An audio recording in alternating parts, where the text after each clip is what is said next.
శ్రీరామనవమి రోజు దేవుళ్ల పెళ్లి తప్ప మానవ మాతృల పెళ్లంటూ ఎక్కడ జరగదే.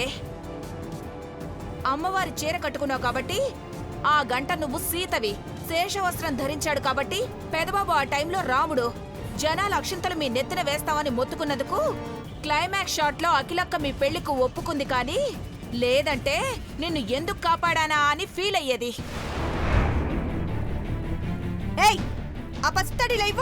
ఇవ్వద్దక్క, ఇదేమన్నా మీ సొమ్మా? మీకెందుకు ఇయ్యాలి? అవునరా, నా సొమ్మే. నా మొగుడు కట్టిన తాళి నాదే. ఇటువో, ఇమ్మన్నారా? అమ్మాయి గారు, ఇవ్వు. అమ్మాయి గారు వదలు.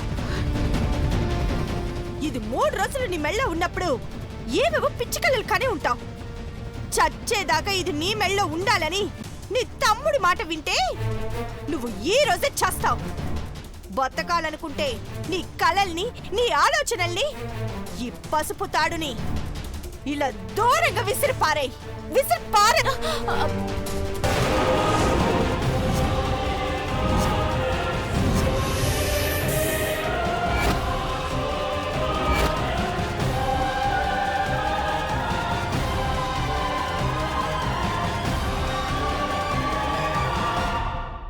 ఇసుకలో కాలు పెట్టి గుడిసె కట్టిన చిన్నప్పటి ఊసులు గుర్తుపెట్టుకోగాని, పెదబాబు నువ్వు దేవుళ్ల పెళ్లి చేసుకున్నావన్న మాట గాని జ్ఞాపకం కాని బయటకొచ్చిందా నీ శవం కూడా బయటికెళ్ళదు. జరిగిపోయిన దేవుళ్ల పెళ్లిని మా ఊళ్ళో పెళ్ళని చెప్పుకున్నా మర్యాదగా ఉండదో. అదొక పీడకలని మర్చిపోండి. అర్థమైందా? పదండి. ఆ రాక్షసి అట్లా చేస్తుంటే ఊరుకున్నావేంటక్క? నువ్వున్నావు కదరా కానీ నిన్నేమైనా చేస్తాదేమోనని ఆగిపోనాను. లేదంటే కథ వేరేలా ఉండేది. అది కోపంగా ఇసిరినా చెట్టు మీదనే పడినాది. పంతులు గారు చెప్పినట్టే జరిగినాది.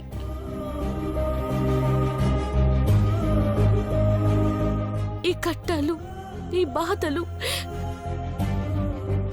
ఒక్కొక్కటి తీరిపోవాలా. ఒక్క నిమిషం అక్క, ఇన్నే ఉండు.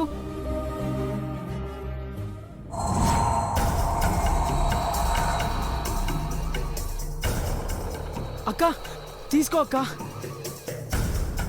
ఏంటిది? లాఫింగ్ బుద్ధ అంటారక్క. ఇది ఎవరి దగ్గరుంటే అలా కష్టాలు తీరి సంతోషంగా ఉంటారని మా మాస్టర్ గారు చెప్తే కొనుక్కొని వచ్చిన.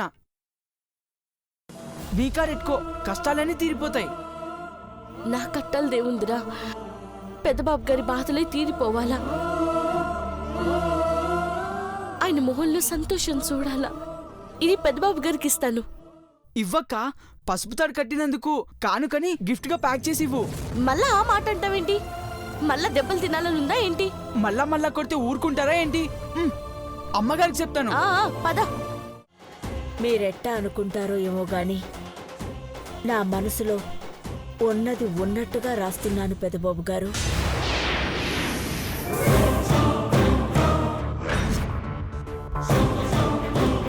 ఈ ఇంట్లో అడుగుపెట్టినప్పటి నుండి జరుగుతున్న విషయాలన్నింటినీ ఒకసారి గుర్తు తెచ్చుకోండి.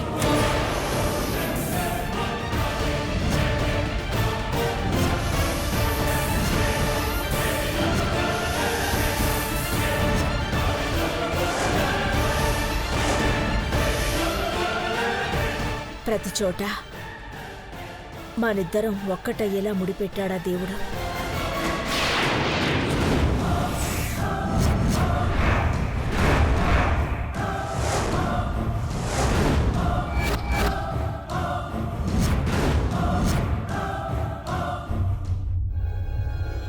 పూజలు చేసినా, వ్రతాలు చేసినా మనిద్దరం కలిసే చేశాం పెదబాబు గారు. ఆ మాట దాకా ఎందుకు? నిన్నటికి నిన్న దేవుడి కళ్యాణంలో మీరే నా మెళ్ళో పసుపు తాడు కట్టినారంటే దీనర్థం అంటే జీవితాంతం నేను మీ పాదాల దగ్గర సేవ చేసుకుంటూ ఉండేలా భగవంతుడు కరుణించాడనే కదా.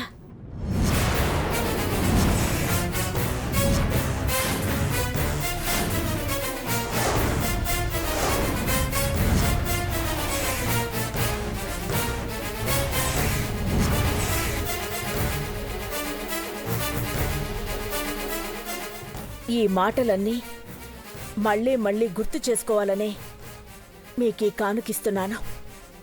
తీసుకోండి పెద్దబాబు గారు. ఇట్లు మీ పని మనిషి కాదు, మీకు బాగా దగ్గరైన మనిషి మేగోటి పార్వతి.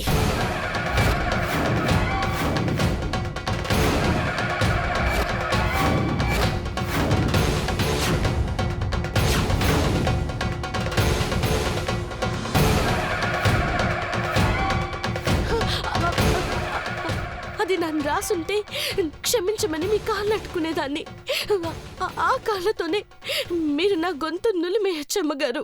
నువ్వు రాయకపోతే ఈ ఉత్తరం అందులోకెలా వచ్చింది? ఇందులో పార్వతి తప్పేం లేదాంటీ.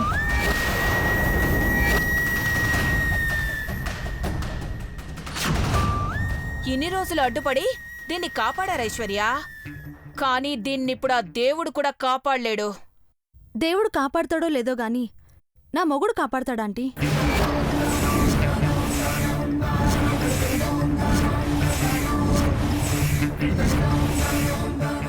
నిజం ఆంటీ.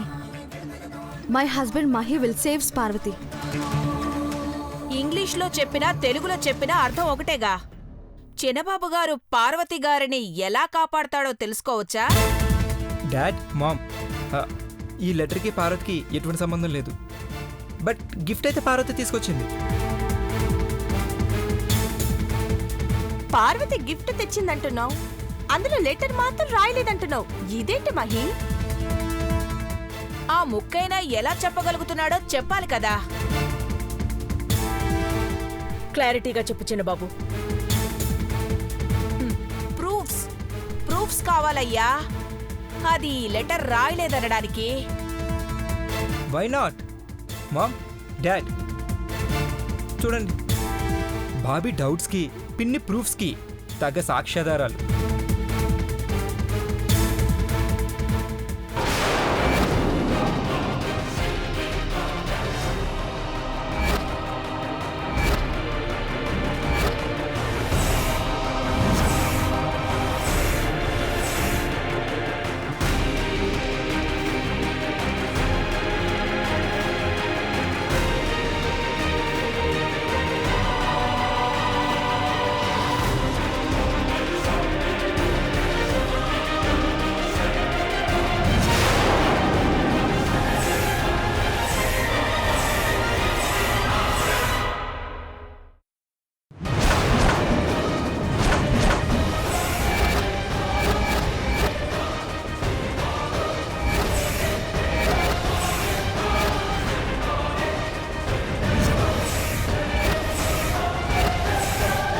ఇదాంటీ వీళ్ళు చేసిన ఘనకార్యం. అమాయకురాలైన పార్వతిని బాధ పెట్టడానికి చేసిన కుట్ర ఇది. పార్వతి రాసినట్టు బాగానే రాసావు పిన్ని, నీకు మంచి టాలెంట్ ఉంది.